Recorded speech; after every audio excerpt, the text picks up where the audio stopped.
Tapos sasabihin ng mga supporter nito maka-China daw tayo. Pero nung panahon natin hindi naman naagaw ang ating teritoryo. Nakipagkaibigan lang para malayang makalayag tayo. Oo, ngayon bilib ako kay BBM kasi lumaban kayo. Pero hindi nyo naman nabawi, hindi pa kayo makadaan, binangga pa kayo. So ano ang pinagyayabang nyo?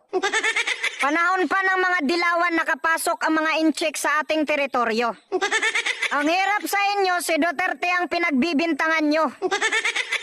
Mahirap na yan bawiin, kaya ang ginawa niya makipagkaibigan na lang para makapaglayag tayo. Kung kaya nyo bawiin, saka pa lang ako bibilib sa inyo.